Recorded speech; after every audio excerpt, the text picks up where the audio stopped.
We've all been there, right? A delayed flight, a missed connection, those travel headaches that can ruin a day. But what happens when those aren't just one-off problems? What if they're actually symptoms of something much, much bigger? A fragile system just about to break.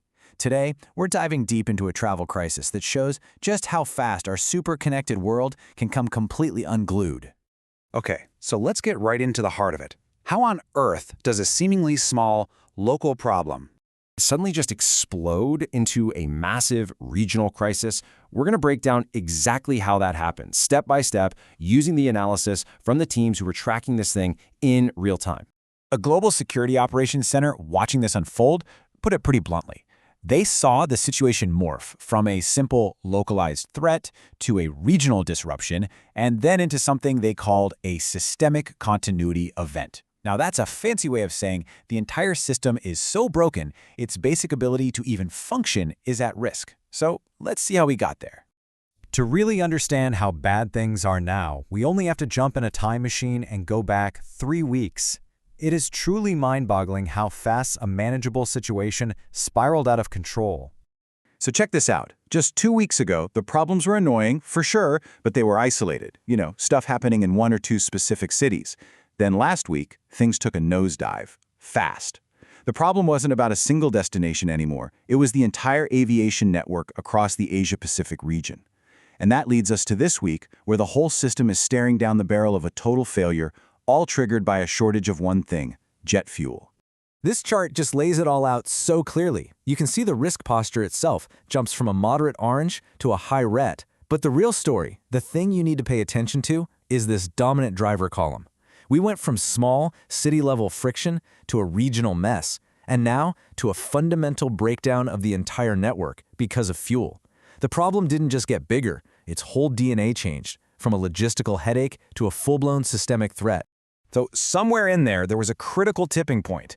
That moment when all these separate issues crashed into each other and started a chain reaction. So let's get into the mechanics of how a complex system like this actually breaks down. The key concept here is something called a cascading failure. And honestly, the easiest way to think about it is like a line of dominoes. One falls and it just sets off this unstoppable chain reaction. In this crisis, that very first domino, the one that really mattered, what the experts call a risk multiplier, was the jet fuel supply getting choked off. That one failure is what kicked everything else into motion. And here's exactly how those dominoes fell. It all started with the fuel shortage. That was domino number 1. Because airlines couldn't get fuel, they had no choice but to start canceling routes, which threw their schedules into absolute chaos. That's domino number 2. And because of that chaos, pilots, crews, and planes were suddenly all in the wrong places. You've got a plane in one city and the crew that's supposed to fly it in another. That's domino 3. And the final domino? The whole network itself just becomes so unreliable that it basically grinds to a halt, affecting every single person trying to travel. Okay, so that's the high-level 30,000-foot view. But what does this actually feel like for people on the ground? For the businesses and the travelers who are caught right in the middle of all this chaos. Well, let's look at the hotspots. In Singapore, you're seeing massive congestion and people missing critical connecting flights left and right. In Tokyo, the airports are under so much pressure that a single long-haul delay can ripple through the entire system for hours.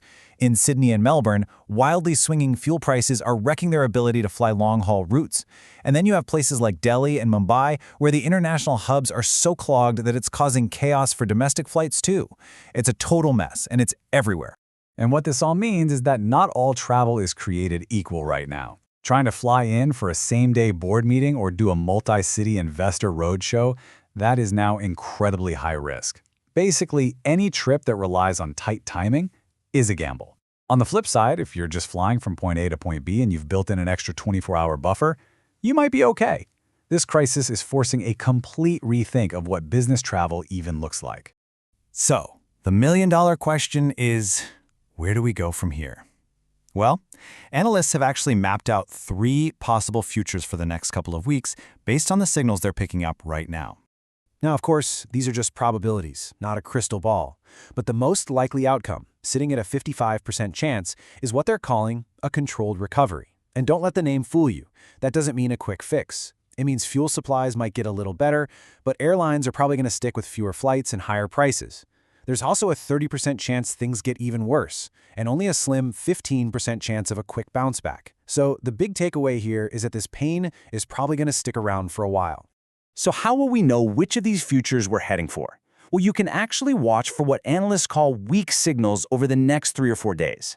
Are countries starting to restrict fuel exports? That is a very bad sign.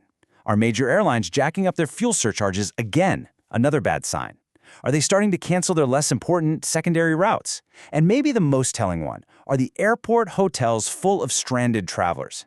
These are the real canaries in the coal mine. Okay, so let's zoom all the way out. What does this whole mess really teach us?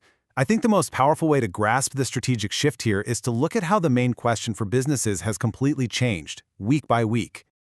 Just 2 short weeks ago, the question was simple. It was tactical. It was, can our people operate safely in that city? The risk was all about a single specific place. Then, last week, it escalated. The question changed to, can our people even get there at all? Suddenly, the focus wasn't on the destination anymore, it was on the journey itself. It had become a basic mobility problem. And that brings us to the question this week, which is way, way more serious. Can our organization reliably move anyone at all across the entire region? See the shift? The problem isn't about one person or one trip. It's about the fundamental ability of the entire organization to operate across a continent. And this right here is the bottom line. This is no longer just a travel inconvenience. The analysis is crystal clear. The real risk now is strategic business interruption through executive mobility failure. It's a direct threat to the core of a business. We're talking a commercial risk, not just a travel risk anymore. Which leaves us with one final and pretty sobering question. This whole crisis has laid bare just how fragile our travel networks really are, and it makes you wonder, in our deeply interconnected world, which is full of complex systems just like this one, which domino is going to be the next to fall?